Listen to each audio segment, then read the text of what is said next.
Hey everyone, welcome back to the Movie Couple channel. I'm Wendy and here's my review for Speak No Evil. When an American family is invited to spend the weekend at a country estate of a charming British family they befriended on their vacation, what begins as a dream holiday soon warps into a snarled psychological nightmare. I gotta say, the second I saw the trailer, my interest was piqued. And I also sort of, seeing James McAvoy in a role in this one, in the trailer, the character, just some of the expressions and sort of like the intensity that it gave reminded me of some of the moments from Split, which also a completely different movie. Now, the title Speak No Evil may allude to maybe a little bit of like demon, satanic, maybe a little like possession. None of that in the movie, so all of the villains and the horrible things that do happen in this film are essentially of like humans' own doing, human nature type of thing. I think one of the really great things that they did with this film is they start off with the family, the American family, on vacation, and sort of right off the bat you got each of their personalities within the family. You kind of understood a little bit, scratching the surface of the relationship between the wife and the husband, and then of course the parents and their daughter. And they also waste no time to introduce to you the British family, and that includes James McAvoy's character, Patty, who is very loud and brash and intense, and at times pretty aggressive.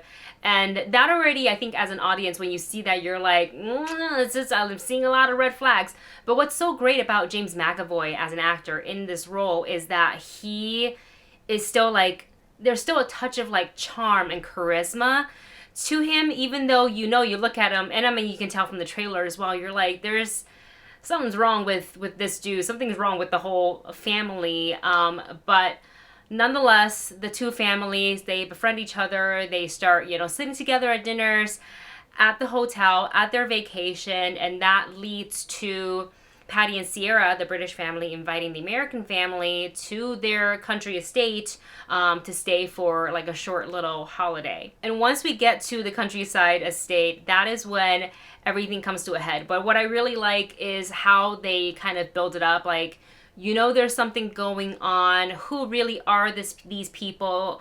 Are they really who they say they are? Oh no. Thank God there's a doctor in the house. I'm not a doctor.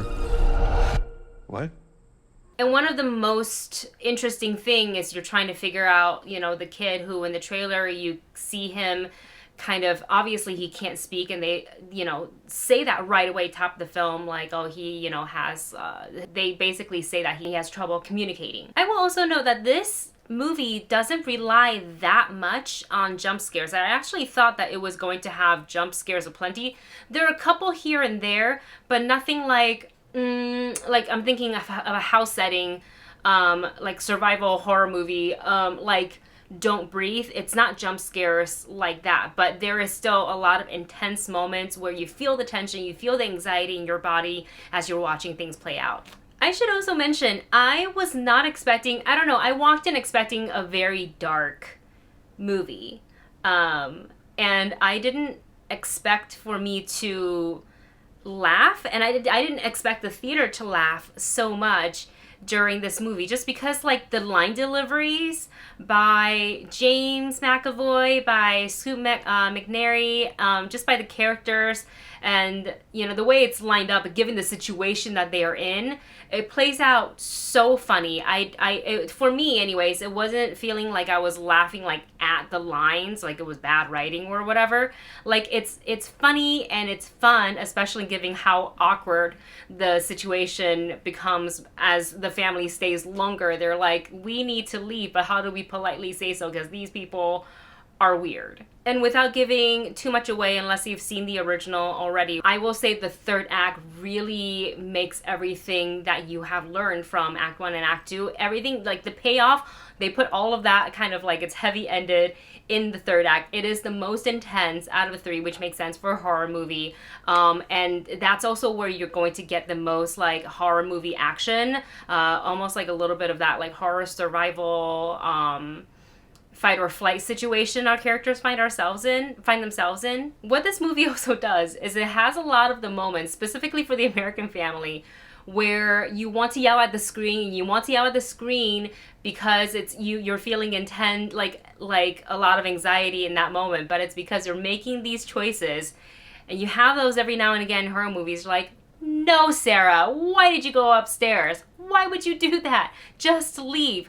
There are moments like that where I think my theater collectively as like an audience, we were like, oh my, like moaning, groaning, sort of, why are you making these choices? If you made this choice, you can get yourself literally out of the situation probably safely right now. But then we wouldn't have a movie. But they do have several of those moments throughout the film where I wanted to yell at the screen. Some people did yell at the screen, which was kind of funny. And again, I feel like it added to it. It wasn't distracting. It actually added to my movie experience. Before I give you my rating for Speak No Evil, I also want to say that how much did they stay true to the other version. I will say they stayed true to like the earlier parts of the movie, a lot of it, but they made it their own later on in the movie. I think that's all I'm gonna say, just so you guys can, I mean, you all know what it is, but I just want to try to keep it vague. Just know that it's not like copy for copy to the other version. And for my rating, Speak No Evil is a lot more fun than I expected. It's thrills throughout the whole movie. I was deeply invested in all the characters. I thought James McAvoy, being the movie star that he is the highlight in the film. He is the one to watch. But also, I honestly enjoyed everybody, but I specifically also really enjoyed Mackenzie Davis. I feel like for me anyways, it's been a while since I've seen her in a film, and I don't feel like she's been like in the role of like a mother. At least in my memory, I can't remember seeing her playing, maybe Tully. In any case, I absolutely loved her in the role, and I also thought that the young actor who played Ant was really excellent in this movie. Look, it's a lot of fun. I think the horror fans are going to like this one. They're going to eat this one up. This is the kind of movie that you want to go in the theater with a bunch of your horror-loving friends and get a big, bag of popcorn and have a really good time. So for me, this movie is a check it out. And there you have it. That is my thoughts on Speak No Evil. Let me know your thoughts in the comment section below once you've seen the film. Thank you so much for watching. Don't forget to like, share, and subscribe, and I'll see you in the next one.